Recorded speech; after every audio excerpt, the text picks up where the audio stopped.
I was standing in the plumbing aisle at Henderson's Hardware on Chapman Highway, looking for a washer for my kitchen faucet, when a man I'd known for 20 years walked up to me and said, "I heard you're telling people there's no hell, Howard." Just like that. "No hello. No how's the garden. I heard you're telling people there's no hell." His name was Dale. We'd been on the same bowling league for years. Our wives used to swap zucchini bread every August. And he was standing there in a hardware store with a box of wood screws in his hand, looking at me like I'd set fire to a church. I said, "Dale, that's not exactly what I said." And he said, "Well, that's what people are saying." Then he turned around and walked to the register. Didn't say another word. I stood there in that aisle for a good 2 minutes, holding a rubber washer that cost 67 cents, and I thought about what I'd actually said at the Veterans Hall breakfast the week before. Because what I'd said was this. I said the word hell doesn't appear in the original Hebrew Bible, not once, and that the 3 words that got translated as hell in English mean 3 completely different things. That's it. That's all I said. And by the time it got through the grapevine in a small Tennessee town, it became, "Howard doesn't believe in hell anymore." That's what happens when you say something true that people aren't ready to hear. The truth gets rewritten on the way to the next person's mouth, which, when you think about it, is exactly what happened to the Bible itself. Let me show you what I mean. Open your Bible to any page in the Old Testament where you see the word hell. I'll wait. If you're reading a King James, you'll find it 31 times in the Old Testament alone. 31. Add the New Testament and you get 54 total. 54 times the King James Bible uses the English word hell. Now pick up a New International Version. Count again, you'll get 14. Pick up an English Standard Version. 13. Pick up Young's literal translation from 1862. 0, not 1. The same book, the same verses. One Bible says hell 54 times. Another says it 0 times. Think about that. If hell were a clear, unambiguous concept in the original text, the word count wouldn't change when you switched translations. It would stay the same. The way a name stays the same. But it doesn't stay the same, it evaporates. And the reason it evaporates is that the English word hell is doing the work of 3 completely different words from 3 completely different languages, and none of them mean what you were taught in Sunday school. I'm going to walk you through all 3 in order, starting with the oldest. The first word is Sheol. It's Hebrew. It appears 65 times in the Hebrew Bible, what Christians call the Old Testament, and it is nothing like what you picture when someone says the word hell. Sheol is not a place of fire. There are no flames in Sheol, no screaming, no demons with pitchforks, no lake of burning sulfur. Sheol is a shadow, a silence, a place beneath the earth where the dead go, and once they go there, they don't do much of anything. In Ecclesiastes chapter 9 verse 10, the writer says it plainly, "Whatever your hand finds to do it with your might, for there is no work or thought or knowledge or wisdom in Sheol where you are going." No work. No thought. No knowledge, just silence. And here's the part that will surprise you. Everyone goes to Sheol, everyone. Not just the wicked, not just sinners, not just the people who broke the rules. Kings go to Sheol, prophets go to Sheol. Job, the man the Bible calls blameless and upright, says he wants to go to Sheol because at least there the weary are at rest. That's Job chapter 3 verse 17. The weary are at rest. That's how Job describes the place we've been taught to call hell, a place of rest. Karen Armstrong, the British historian of religion, writes about this in her book A History of God. She makes the point that for the early Israelites, there was no system of afterlife judgment at all. No heaven for the good, no hell for the bad. The dead went to Sheol, all of them, and Sheol was not a reward or a punishment. It was just what happened when you died. The promise God made to Abraham wasn't about getting into heaven. It was about land, children, a long life on this earth. The God of the Hebrew Bible didn't threaten people with eternal fire. He threatened them with exile, with losing their land, with watching their children carried off to Babylon. That was the punishment. Not hell, earth, here, now. So that's the first word. Sheol. Silence, shadow, rest for the weary. No fire, no judgment, no separation of good and evil. And for 1,000 years, that was the only word the Hebrew people had for where the dead go. The second word is Hades, it's Greek, and it enters the story because of a translation. In the 3rd century before Christ, Jewish scholars in Alexandria translated the Hebrew Bible into Greek. That translation is called the Septuagint, and when they got to the word Sheol, they had to find a Greek equivalent. They chose Hades. But here's the problem. Hades was not a blank concept. Hades already had a meaning in Greek culture. It was the name of the god of the underworld, and it was the name of the underworld itself. And Greek Hades was not a simple place of silence. It had regions. It had Elysium, where the heroic and virtuous went.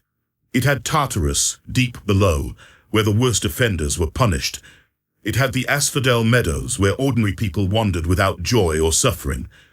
Hades was a complex geography with moral gradations. So when Sheol became Hades, something shifted. The Hebrew concept of a neutral, undifferentiated silence was poured into a Greek container that already had compartments, and the compartments started to bleed into the meaning. Suddenly there was a sense that maybe the dead weren't all in the same place. Maybe some went one way and some went another. The word changed when it crossed languages, and the idea changed with it. In the New Testament, Hades appears 10 times. The most famous is Luke chapter 16, the story of the rich man and Lazarus.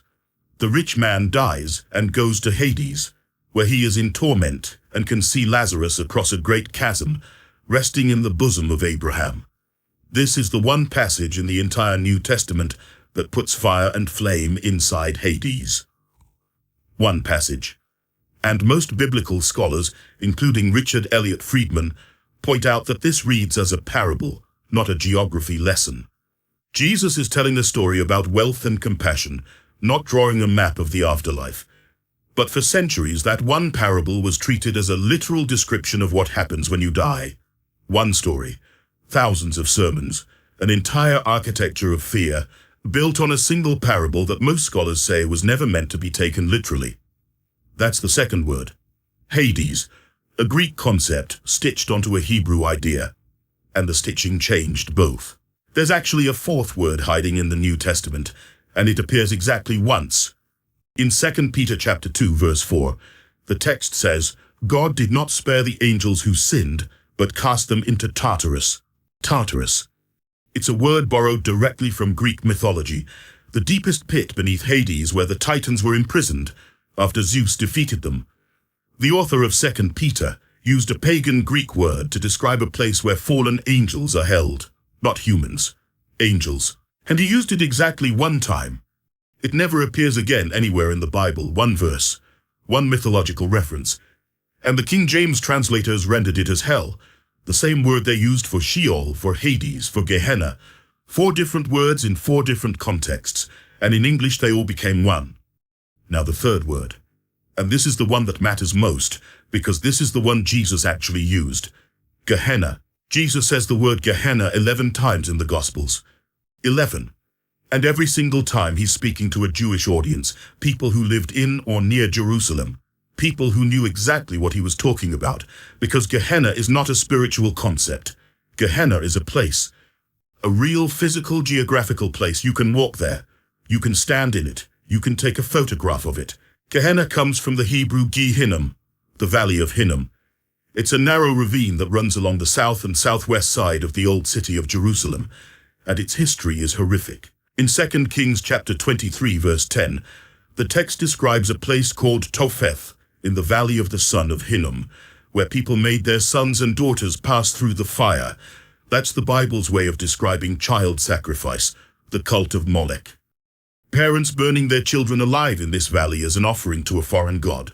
King Josiah, in his religious reforms around 621 BC, desecrated Topheth specifically so that no one could use it for sacrifice again. The prophet Jeremiah goes further. In chapter 7, verses 31 and 32, Jeremiah says God himself condemns what happened in that valley. They have built the high places of Topheth to burn their sons and daughters in the fire. Something I did not command, nor did it enter my mind. Read that again. God says he didn't command it. It didn't even enter his mind. The very practice associated with Gehenna is something God explicitly denounces. After Josiah's reforms, the valley became cursed ground. By the 1st century, it was used as a garbage dump for Jerusalem. Fires burned there constantly to consume refuse and animal carcasses.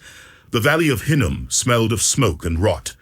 And when Jesus wanted to describe the worst possible outcome, the absolute bottom, the place no one wanted to end up, he pointed to the valley his listeners could see from the city walls and said, "That.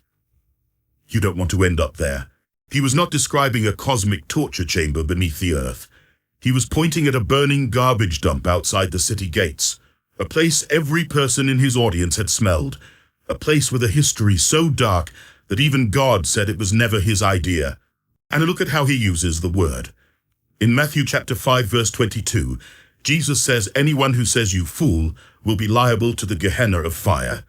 He's talking to people on a hillside who can see the valley from where they're sitting. The smoke rising from the garbage fires, the smell carrying on the wind. He's saying, don't live like that. Don't treat people like refuse. Don't become the kind of person who ends up on the trash heap of history. It's a moral warning using a local landmark, the way a parent might point at a condemned building and say, keep going this way and that's where you'll end up. In Matthew chapter 10, verse 28, he says, do not fear those who kill the body but cannot kill the soul. Rather fear the one who can destroy both soul and body in Gehenna. The word he uses for destroy is the Greek apolumi, which means to ruin, to render useless, to destroy completely, not to torment forever, to destroy. There's a difference between something that burns eternally and something that's consumed by fire and ceases to exist. A log in a fireplace doesn't burn forever. It burns until it's gone. That's what apolumi means, gone, not screaming for eternity, gone. And here's what stopped me cold when I found it. I was reading an article about modern Jerusalem and there was a photograph, the Valley of Hinnom, Gehenna. Today, it's a park, a public park with walking trails and pine trees and benches and a playground. Children play there. Families have picnics. The place that got translated as hell in your Bible, the place Jesus pointed at when he wanted to describe the worst thing he could imagine, is a park where kids play on swings. I looked at that photograph for a long time. Now here's where the timeline turns dark. Because you've seen the three words, Sheol, Hades, Gehenna, three words, three languages, three completely different meanings, silence, myth, and a garbage dump in Jerusalem. None of them mean what the English word hell means. None of them describe an underground kingdom ruled by Satan, where the souls of sinners burn for eternity. That concept doesn't exist in any of the original texts. So where did it come from? It came from translation, layer by layer, century by century, like a message passed through too many hands. In 382 AD, a scholar named Jerome sat down to translate the entire Bible into Latin. His translation is called the Vulgate, and it became the standard Bible of Western Christianity for over 1,000 years. When Jerome encountered Sheol, Hades, and Gehenna, he had a decision to make. He could keep them distinct. He could translate each one differently, preserving their separate meanings. He didn't. He merged them. Sheol became infernum. Hades became infernum. Gehenna became infernum. Three words became one. And infernum, in Latin, meant the lower regions, the underworld. It carried all the weight of Roman underworld mythology, the same way Hades had carried Greek mythology. The Hebrew silence, the Greek myth, and the Jerusalem garbage dump all disappeared into a single Latin word. And that Latin word became the foundation of everything that followed. Then came the councils, and this is where it stops being about translation and starts being about power. In the early centuries of Christianity, not everyone agreed about eternal punishment. In fact, most didn't. There were 6 major theological schools in the ancient world, 6 centers of Christian thought, and 4 of them, 4 out of 6, taught that punishment is not eternal, that God's love eventually restores all things. The schools of Alexandria, Antioch, Caesarea, and Edessa all held this position. Only the Latin West, Rome, and Carthage taught what we now consider the standard view, that some souls are damned forever. In 553 AD, the Emperor Justinian convened the Second Council of Constantinople. Justinian was not a theologian. He was a politician, and one of the things that council did under his pressure was condemn the teachings of Origen of Alexandria, the 3rd century theologian who had taught, explicitly, that God's punishment has an end, and that eventually all souls would be restored. Origen had been dead for 300 years, but his ideas were still alive and they were inconvenient, because if punishment ends, if everyone eventually comes home, then the threat loses its power. And the threat was useful. An emperor needed it to be permanent, so he made it permanent. Karen Armstrong documents this in her historical work. The doctrine of eternal punishment didn't become the official position of Western Christianity because of what the Bible says. It became official because an emperor needed it to be. Justinian pressured the bishops. The bishops condemned Origen. And from that point forward, questioning eternal punishment was heresy, not because of evidence, because of politics. Then came the King James Bible, 1611. And when the translators encountered Jerome's infernum, they translated it as hell. Every time. 54 times. For the next 400 years, the King James Bible was the only Bible most English speakers had. And for 400 years, every person who read it encountered the word hell 54 times and believed it was one concept, one place, one eternal destination for the wicked. They had no way of knowing that the word sitting on the page in front of them was doing the work of 3 ancient words that meant 3 different things. The translation had swallowed the originals. Now, let me tell you about an afternoon that changed the way I read every page of the Bible I own. I was at the Lawson-McGee Library here in Knoxville. I had 4 Bibles spread out on the table, a King James, an NIV, an ESV, and a Young's literal translation from 1862, which I'd ordered through interlibrary loan because I'd read somewhere that Young tried to translate every word as literally as possible. Without theological interpretation, I started in Matthew. I went through every verse where the King James says hell, and I wrote down what each translation used. King James, hell. NIV, sometimes hell, sometimes Hades. ESV, same, sometimes hell, sometimes the grave. Young's literal, Gehenna, when the Greek said Gehenna, Hades when it said Hades, Sheol when the Hebrew said Sheol, never hell, not once. I made a tally. King James, 54. NIV, 14. ESV, 13. Young's literal, 0. I stared at those numbers on my yellow legal pad. The same book, the same verses, and the word just disappeared. It evaporated the closer you got to the original languages. I sat back in that wooden library chair, and I felt something shift. Not anger, not sadness, something more like vertigo. Like the floor had tilted 2 degrees, and everything on the table was sliding very slowly toward the edge. A woman at the next table looked over at me. I must have made some kind of sound. She asked if I was all right. I said, "Yes, ma'am, I'm fine." But I wasn't. I was sitting in a public library in Knoxville, Tennessee, with 4 open Bibles and a legal pad full of numbers. And I was realizing that a word I had feared my entire life, a word that had shaped the way I prayed and the way I raised my children, and the way I sat in church every Sunday morning for 50 years, that word was not in the book I'd been reading. Someone had put it there, and someone could have chosen not to. Richard Elliott Friedman, the biblical scholar who wrote the Bible, makes a point that I think about every day. He says the Hebrew Bible's theology of reward and punishment is about this life, not the next one.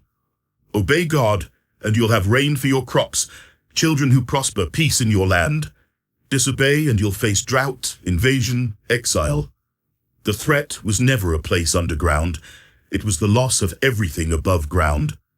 The afterlife obsession, Friedman argues, came later. It came from Persian influence during the Babylonian exile, from Greek philosophy after Alexander, from the slow merger of Jewish thought with the cultures that conquered it. The Hebrew prophets, Moses, Isaiah, Jeremiah, they didn't preach about hell because they didn't have the concept. It didn't exist yet. So here's what you're left with when you lay it all out on the table. 3 words, 3 languages, 3 completely separate ideas.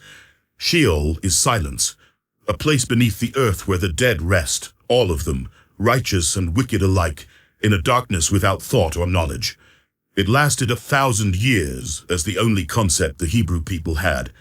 Hades is a Greek myth, a complex underworld with regions and gradations that got stitched onto the Hebrew silence when the Bible crossed languages. It added compartments where there had been none.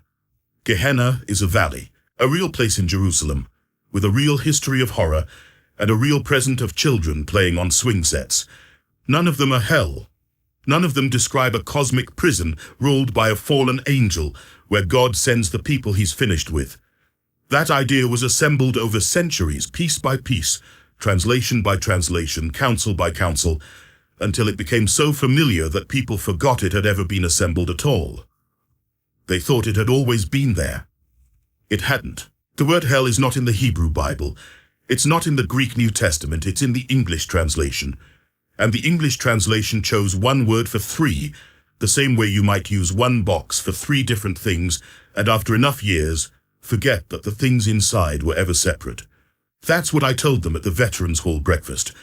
Not that I don't believe in hell, that the word isn't there, that the original languages say something different, something more complicated, more nuanced, and in many ways more honest than the single terrifying word we were given in English. Dale hasn't spoken to me since the hardware store. I see him at the gas station sometimes. He nods. I nod. That's it. I lost a bowling partner over a translation, but the words are still there. In the Hebrew, in the Greek, on the page. Sheol, Hades, Gehenna. Three words that meant three things. And the fact that someone decided to erase all three and write hell in their place doesn't change what's underneath. The ink faded, but the page is still there. And if you're willing to look at it, really look at it, you'll find something that surprised me more than anything else. The oldest biblical text ever found is not a threat. It's a blessing. In 1979, archaeologists discovered two tiny silver scrolls in a burial cave at Valley of Hinnom, just outside Jerusalem. They date to the 7th century BC, making them the oldest known fragments of biblical text by 400 years. And what's written on them is the priestly blessing from Numbers chapter 6. The Lord bless you and keep you. The Lord make his face shine upon you and be gracious to you. The Lord lift up his countenance upon you and give you peace. That's it. That's the oldest thing we have from the Bible. Not a warning, not a threat, not a description of what happens to you if you step out of line. A blessing, a wish for peace. The people who carved those words into silver 700 years before Christ didn't know the word hell. They didn't need it. They had something else, something older, and if you ask me, something truer. I think about that sometimes when I'm sitting at my desk late at night, the house quiet, my wife's picture on the shelf. She died believing in hell. She was afraid of it. Not for herself.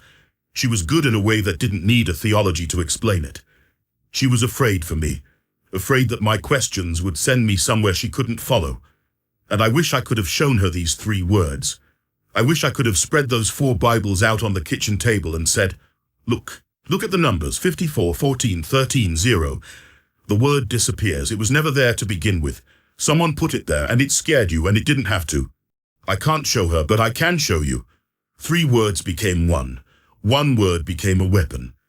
And the weapon was so effective that we forgot the words it replaced. But they're still there, on the page, in the Hebrew, in the Greek, in a valley in Jerusalem where children play and the sun comes through the pine trees and no one is burning. That's what the text says. Make of that what you will.